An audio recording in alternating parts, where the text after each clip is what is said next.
नमस्कार, मैं महेंद्र कुमार। आज हम सामाजिक विज्ञान की जो 10वीं क्लास की आपका जो चैप्टर है इतिहास का, यूरोप में राष्ट्रवाद का उदय, उसके ऊपर जो प्रमुख रूप से ब्रिटेन में राष्ट्रवाद था उसके ऊपर हम बात करेंगे इस वीडियो में।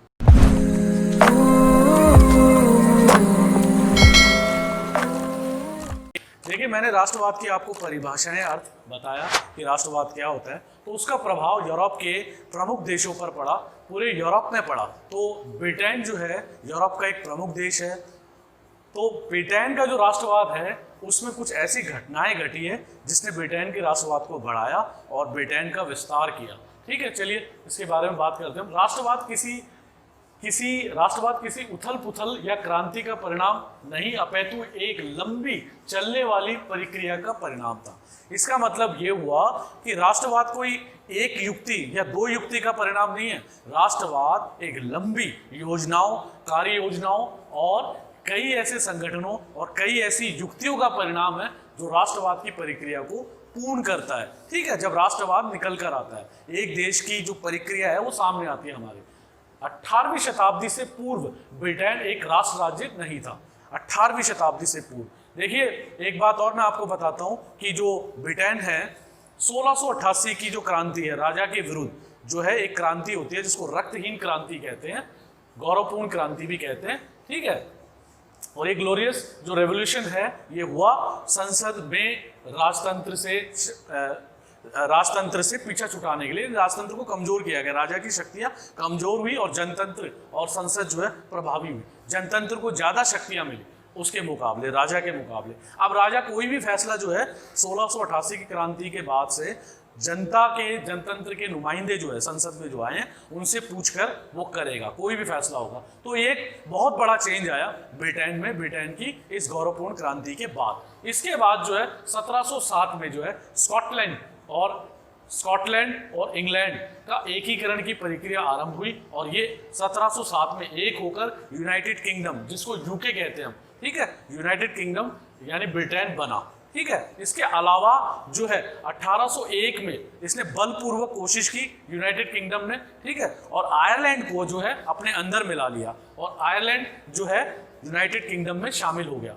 और देखते देखते जो ब्रिटेन है ये एक बहुत शक्तिशाली देश के रूप में उभरा और इसने पूरे यूरोप में राष्ट्रवाद की जो लीडरशिप है, कमांड है, वो अपने हाथ में ले ली। और देखते देखते जो आंग्ल यानी अंग्रेज लोग जो है उनका विस्तार होता गया। अलग अलग उपनिवेशों को इन्होंने स्थापित किया, जैसे हमारे भारत में भी ये आ गए और भारत में जो है इनकी जो राज शक्ति है वो राजनीति में हावी हो गई। ये व्यापारी के रूप में भारत में आए थे, व्यापार करने के इरादे से। देखते देखते पूरे आर्थिक क्षेत्रों पर, सामाजिक क्षेत्रों पर और राजनीतिक क्षेत्रों पर इन्होंने कब्जा कर लिया। और देखते देखते जो है ये प्रक्रिया बढ़ती गई और यूनान का स्वतंत्रता संघर्ष, इसकी भी बात आती है 1821 से 1832 तक।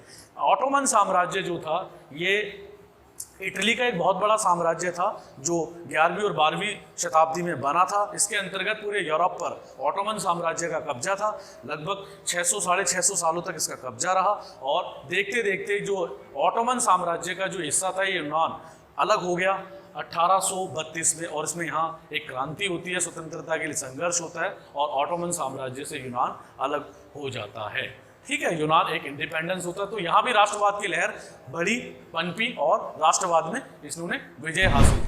तो इसके बाद एक और बात की हम बात करेंगे, बाल्कन समस्या।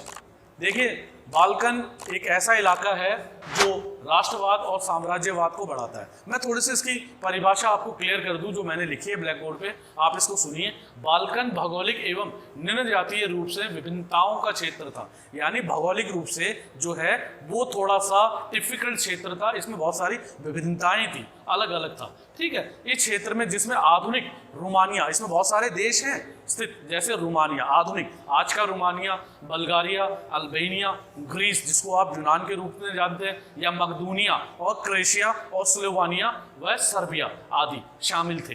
ठीक है, इनके मूल निवासियों को स्लाव कहा जाता था, स्लाव।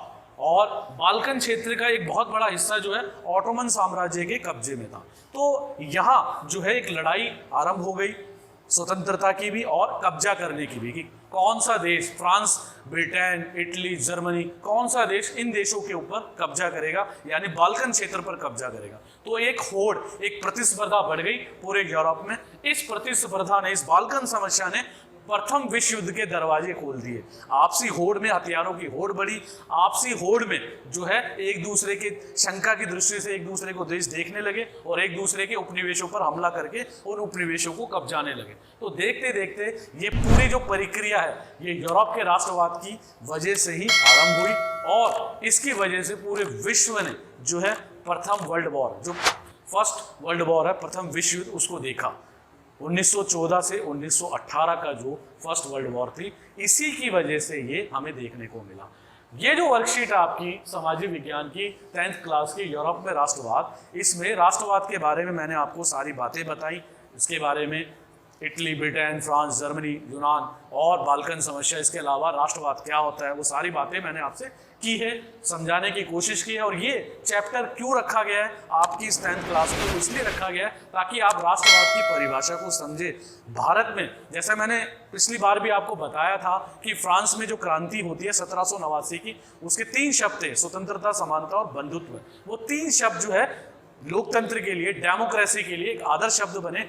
ऐसे ही बहुत सारे जो राष्ट्रवाद है, ये औद्योगिक क्रांति है, इनकी वजह से लोकतांत्रिक प्रक्रियाओं का आगमन हुआ। ये लोकतांत्रिक प्रक्रियाएं भारत में भी स्थापित हुई। भारत के संविधान में, डेमोक्रेसी में इन चीजों को देखा जाता है। इसलिए ये चैप्टर आपके इस 10th क्लास में रखा गया ताकि आपको राष्ट्रवाद की समझ हो और भारत से आप तुलनात्मक तुलना कर सको। तो आज की इस वर्कशीट में आज इतना ही। चलिए, धन्यवाद, थैंक यू।